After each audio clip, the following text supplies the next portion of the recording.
Tratar de ver si educar viene de educere, que es poner fuera, lo mejor del potencial que tiene cada uno de mis hijos.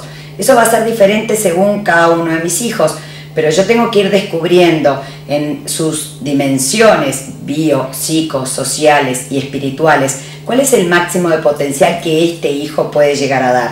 Y ese plan de acción se va a dirigir a una virtud que él tiene que desarrollar o a un defecto que él tiene que erradicar.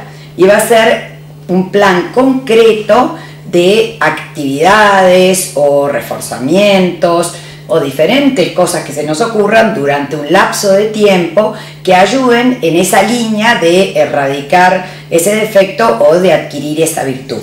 Y que nos ponemos un tiempo, porque tenemos que evaluarlo, luego a ver cómo nos fue. Sí, y siempre en positivo. Aunque sea erradicar un defecto, la meta que le pongamos a ese hijo tiene que estar escrita en positivo. Incluso lo podemos escribir, poner a mano, si son chiquitos, hacerles un dibujito de lo que tienen que lograr, y si lo repetís 5 veces y te sale bien 5 veces, entonces, y el premio, que es lo más discutido de todo, en realidad siempre tiene que ser referido a tiempo con nosotros. No tanto cosas materiales, sino cuando logres contestar mejor, por ejemplo, en el caso de que querramos combatir los buenos modales, cuando logres saludar al entrar en las reuniones a las que vamos, o sea, esas son las conductas meta. Entonces cuando lo logres vas a ir a la placita con mamá un rato, o vamos a... La conducta tiene que ser siempre referida a potenciar el vínculo, en definitiva, con mamá y con papá. Y además tiene que ser de a una, porque a veces en esto nos entusiasmamos y ya los queremos ver prontitos, ¿no? Entonces le ponemos 3 conductas en una semana, no sabes ni lo que tiene que lograr, siempre de a una, acotada, y a la vista tiene que estar para el niño, tiene que ser algo bien concreto, bien alcanzable, y cuanto más chiquito, más concreta, por supuesto, esta conducta. Y además, cada vez que se equivoca, digamos, que no alcanza ese objetivo que le pusimos, no le sacamos lo que logró. Eso lo hacen muchas veces. Muchas veces, por ejemplo, si le ponemos estrellitas, le sacan la estrellita. No, porque lo que consiguió, ya lo consiguió.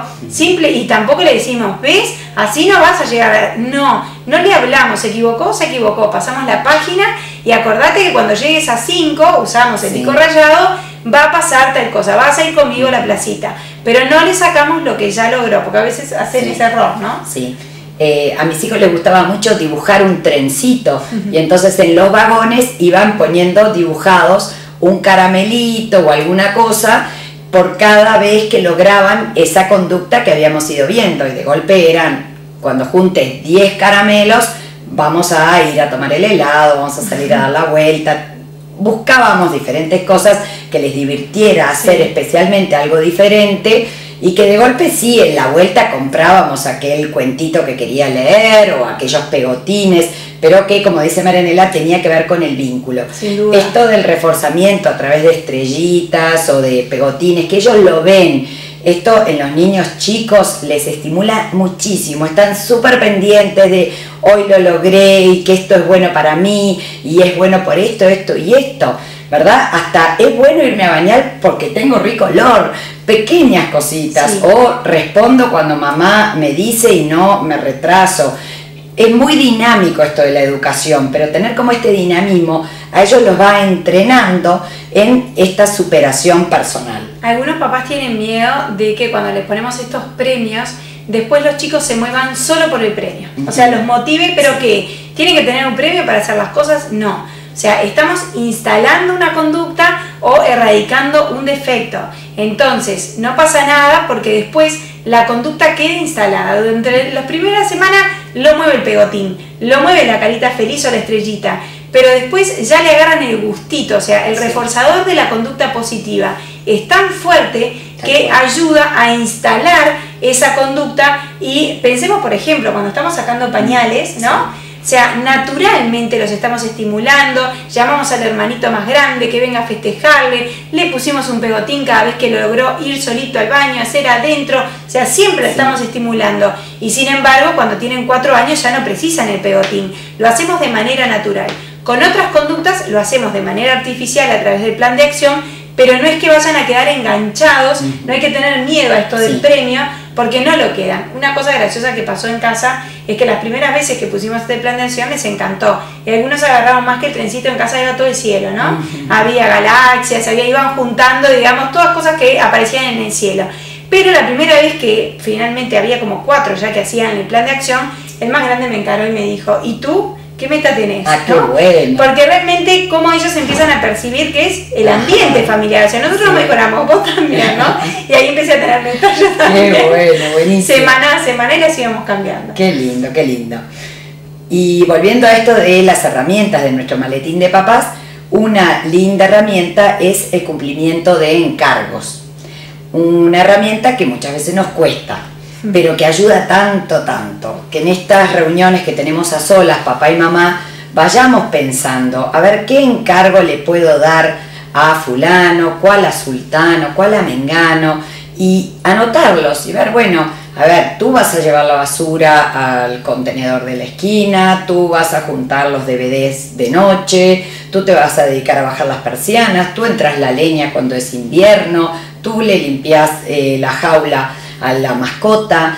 Tenemos que ir viendo de a poquito y según las edades, pero intentar tener ciertos encargos, que todos tenemos la experiencia de que ponemos los encargos y a veces no los hacemos cumplir y decimos, uy, me distraje. Bueno, vuelta a empezar, no pasa nada, pero el chico va percibiendo, yo soy parte de una familia, hoy me toca a mí esto y lo hago por los demás, y al otro le toca otra cosa y lo hace por mí. Somos una familia donde nos entregamos unos a otros, donde nos cuidamos unos a otros, somos capaces de dar de nuestro tiempo y de nuestro accionar por el bien del otro. Es vivir en comunidad, en servicio, y esto le va haciendo muchísimo bien a su espíritu.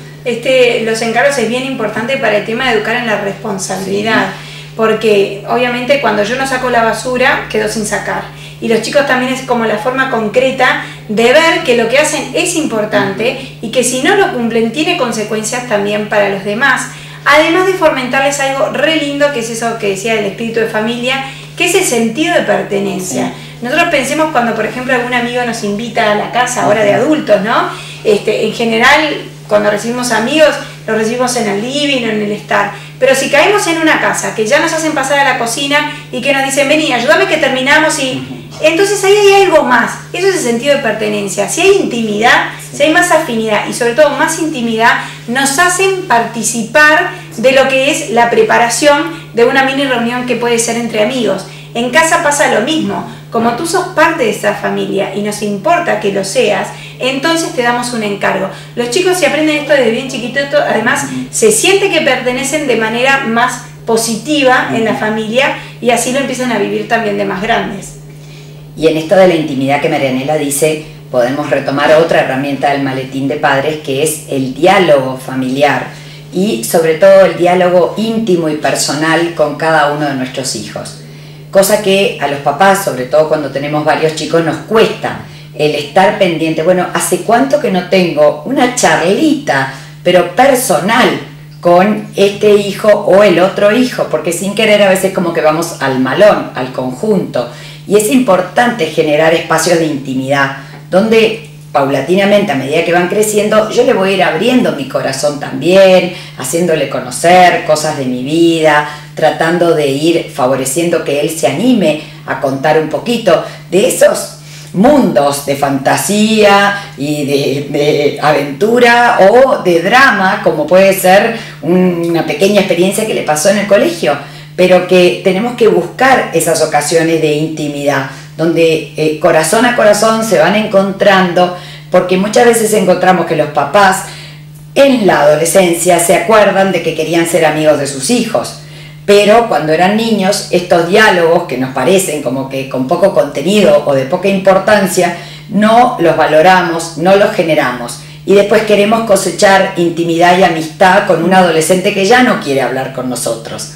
Entonces, acordarnos, el diálogo se genera desde la infancia, a través del juego, a través del cuento y poco a poco a través de la palabra.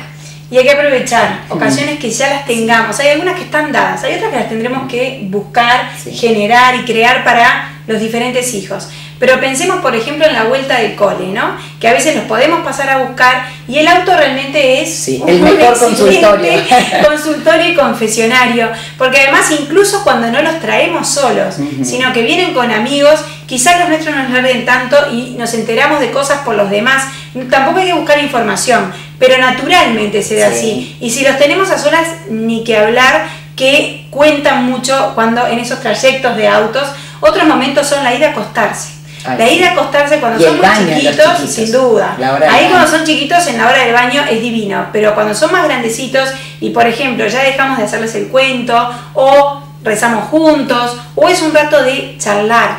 Acuérdense que nosotros cuando nos vamos a acostar tenemos también como esas defensas como un poquito más bajas y demás, y hay niños que aprovechan esos momentos para contarnos, y son momentos que la tenemos que luchar porque nos agarran más cansados a los papás, pero sin embargo vale la pena. Y si no, por supuesto, buscar momentos, ¿no? A veces sirve mucho ir, por ejemplo, a la hora de la comida del colegio, en el mediodía, sacarlos un ratito, que a ellos los alivia esa cosa de estar en la escuela y los sacamos a comer un ratito y después los llevamos de nuevo. Si lo podemos hacer, realmente son momentos que valen la pena buscárselos. Pero no hagan como yo hice la primera vez que empecé a implementar este sistema, y entonces me fui toda alegre a sacar a una que era bien chiquita y me la llevé a comer a un lugar que tiene pelotero. Entonces, por supuesto, ella comió su hamburguesa, se fue al pelotero y nunca más la vi. Y yo que me había hecho todo el tiempo para sacarla al mediodía, llevarla, poder charlar, no pudimos hablar de nada. A partir de ahí, obviamente, cambié el sistema y a veces ahora me ha resultado armarnos unos sándwiches, irnos a un parque que tengamos en la ciudad, en cualquier rincón, no importa dónde, pero tener ese rato a solas. Ellos lo valoran muchísimo. Porque la señal es: sos especial para mí, y todos somos especiales de alguna manera para mamá y papá. Esto es clave. Otra cosa linda que tú decías, Marianela, de esto de ir de noche, cuando se están por dormir. Leí a Martin Seligman en el libro de la auténtica felicidad, que es un muy buen libro. Él ahí decía que a él le había ayudado mucho que por las noches, cuando sus hijos estaban por dormir, se dedicaban a recuperar las cosas positivas que habían pasado en el día. Que esto es de las cosas lindas para educar el optimismo y la visión positiva, porque, como decíamos, educar en positivo es estar atentos con la parabólica a las buenas conductas, pero también educar el optimismo implica estar atentos a la cantidad de cosas para agradecer, para tener esta actitud de apertura a ver lo lleno del vaso y no lo vacío. Esto va conformando un psiquismo sano, con el recurso de personalidad del optimismo que nos va a sostener en aquellos momentos difíciles de la vida. Y de la mano de eso, no tener miedo de pedir perdón a nuestros hijos, ¿no?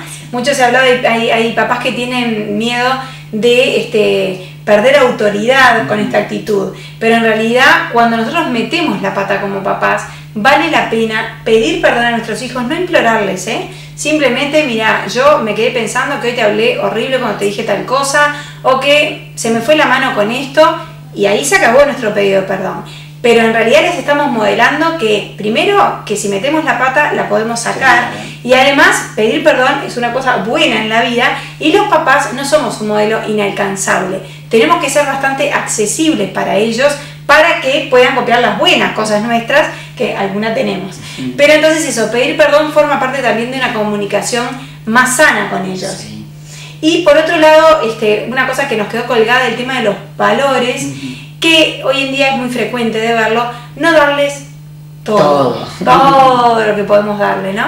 Una de las cosas más comunes que nos dicen los papás es, bueno, si yo se lo puedo dar, ¿por qué no se lo voy a dar? Y hay una escena re linda, creo que es en Harry Potter, la 2 de Harry Potter, que está el primo de Harry Potter que cumple años, ¿te acordás de esa parte? No. Que le traen la torta, le festejan el cumpleaños y llega el momento de abrir los regalos. Y este primo, que está bien malcriado, le hace una escena horrible a la madre, gritando que este año tiene solo, es un invento los números, 171 regalos y que el año pasado fueron 172.